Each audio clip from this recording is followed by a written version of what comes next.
shit. So in today's video, we're gonna talk about stuff that has happened on live TV, starting from the very tame stuff to the bad stuff. So let's just begin. He spreads my cheeks and he makes me scream. He's my number one daddy. Ashley Simpson's lip sync fail. So in 2004, Ashley Simpson went on NSL Live. She was going to play a song or something, but I guess like the producers messed up and kind of made a big mess and gave us this big of a masterpiece. On a Monday, I am waiting. Tuesday, I am fading. I feel kind of bad because her career did fall off hard after the incident, but I mean, it was pretty funny. Zindani's headbutt. So in the 2006 World Cup, this guy, Zindane, just randomly decided to headbutt Materazzi in the middle of a football match for literally no apparent reason. Now, apparently Materazzi was like saying some really bad stuff, which caused a headbutt, which I mean, I guess he kind of deserved it if he really said those things. Janet Jackson's wardrobe malfunction. So basically in 2004, they had the halftime show for the Super Bowl 38. Everything was going well until this guy, Justin Timberlake, randomly decided to rip off Janet Jackson's wardrobe. Now, she did got a lot of hate, the backlash, which I don't really think it's fair. Also, CVS was fined like $500,000. Which never actually went through for some reason, and some people even think that it's actually staged, so I'm just gonna move on from this, because this is kind of weird. Sinead O'Connor rips Pope picture. So in 1992, Sinead O'Connor was performing on SNL, and while performing a song, she just went up to the camera and tore up a picture of the Pope just live on television and saying, "Fight the real enemy." Fight the real enemy. Now, this was when the SA allegations for the Catholic Church weren't publicly acknowledged, so she did get a lot of hate for it. And it also did take 9 years after her little protest when the allegations were finally public, which is good. Also, good for her for saying the truth to everyone. Randy Johnson kills Dove. So in 2001, Randy Johnson was playing a spring training match when suddenly a dove just came out of nowhere and it aligned with the path of the ball Randy Johnson was throwing, and the ball just hit the dove, killing it instantly.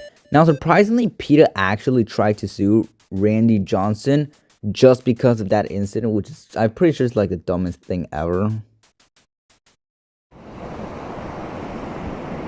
Man kills So between 1983 and 1984, this little kid named Jody was taking karate lessons with this guy, Jeffrey Doucette. Now, he was really just SAing him for at least a year, where he later kidnapped Jody and took him to a hotel where he SA'd him even more. Now, after this guy was caught and arrested, which was good, this guy named Gary Plauchi just came out of nowhere and just shot this guy dead. And he also said, if I could dig him up, I'd shoot him again. Which, I mean, it's actually pretty crazy. But I feel like it's respectable for some reason. But he deserved it.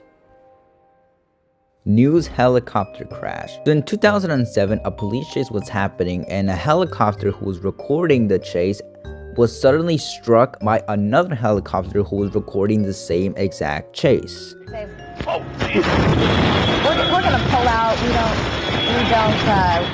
We don't know what has just happened right there. Now, none of the people that were actually on the helicopter survived, so rest in peace, which is actually pretty sad. Tetsuchi Yanagida's fall. So this actually happened in Japan during a game show where one of the contestants, Tetsuchi Yanagida, decided to just dive headfirst into the mud, snapping his neck. Now, none of the contestants actually knew that he had snapped his neck, so they just went along and played to keep it a show, which actually almost drowned him. Now, ironically, he wasn't even supposed to be in the show, which is something. Lee Harvey Oswald's assassination. So in 1963, John F. Kennedy was killed, and this guy was the one accused for it. We all know the story. Now, 2 days later, this guy named Jack Ruby shot Lee Harvey Oswald. And then Lee Harvey Oswald just died 2 days later. The Iranian embassy siege. So between April 30 to May 5th of 1980, 6 armed men just stormed the Iranian embassy in London and took 26 people hostage, killing 2 of them in the end. Now on May 5th, the SAS basically just stormed the Iranian embassy and rescued the remaining hostages, killing 5 of the 6 gunmen in the progress, and the 6th gunman was sentenced to 20 years in prison, so that's good. Dale Earnhardt's death. In 2001, while competing in the NASCAR Winston World Cup, he was on the very final lap when suddenly another driver just crashed into him, cracking his skull and killing him instantly. Now, his death was actually regarded in the racing industry as being a crucial moment in improving safety in the car racing industry, especially with NASCAR, which I mean, I guess it's good, but still, he did die, so rest in peace. The 1992 Los Angeles riots. Now, there was a couple of factors that caused these riots to be, which I will let you read right here. But the riots lasted for 6 days and so much happened during it that was caught on live TV. I'm not going to describe the whole riots because that's not actually the point of this video. So 12,000 people were arrested and 63 people died and over $1 billion in damage was caused. R. Bud Dwyer's suicide.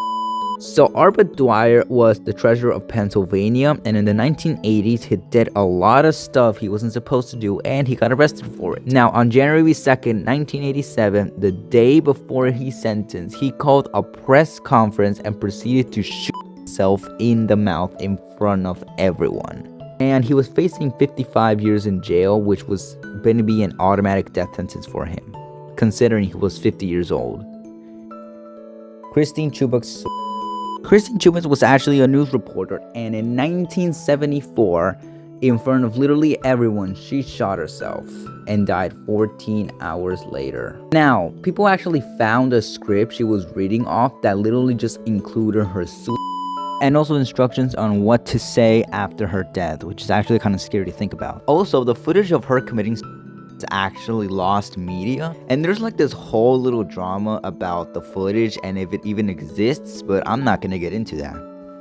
Murder of TV crew. So in 2015, Allison Parker and Adam Ward were interviewing Vicky Gardner when they were suddenly shot by this guy. Both reporters died, but Vicky actually survived, and then after like a 5-hour manhunt, the murderer got into a car and shot himself. Jordan Romero's life.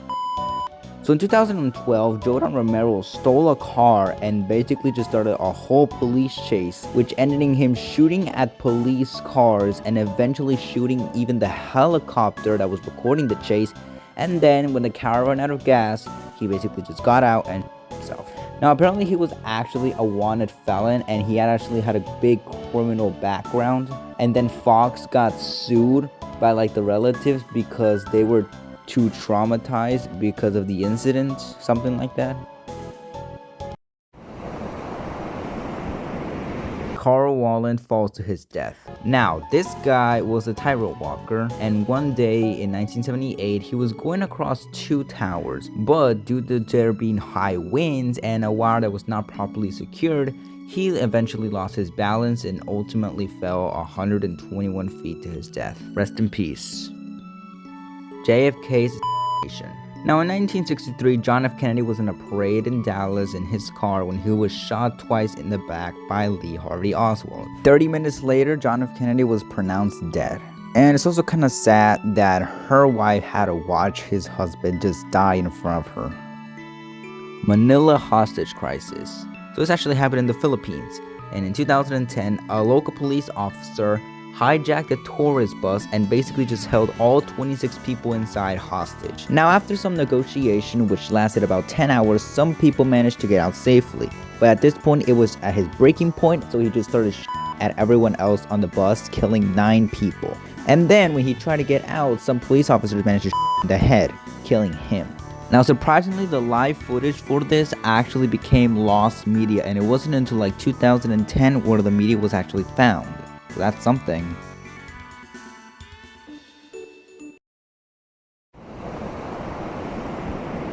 Daniel V. Jones. So in 1988, he decided that he wanted to kill and make a show of it. So he got on his car and went onto the highway, and he started shooting at cars on the highway. Now, after a little police standoff, he eventually went inside his car and set the car on fire. He didn't die because of the fire, because he eventually got out and his clothes were burning, but he went into the trunk and he got a shotgun and killed. Now, it was later found that he actually threw a tape over the highway which basically contained his note, and it was actually found that he had been struggling with HIV. Also, there was actually a dog inside the truck, which sadly did not make it because of the fire, so rest in peace for both of them.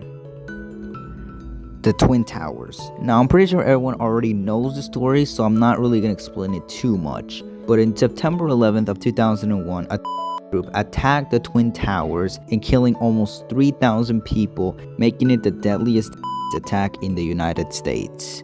Now, rest in peace for all of the 3,000 people who died there. And this actually started the war on terror in Afghanistan and a lot of other places in Africa. This also really doesn't need a lot of explanation, so I'm just gonna make it really quick. On 1986, the Space Shuttle Challenger broke apart literally 73 seconds into its flight, killing all members of the crew on board. And it was the first fatal accident involving a spacecraft while in flight. Now, the launch and the disaster were actually seen live in a lot of schools across the United States. So that's something. So yeah, this is the end of the video. So make sure to subscribe and like the video, because this actually took a while to work in. And well, thank you for watching. Goodbye.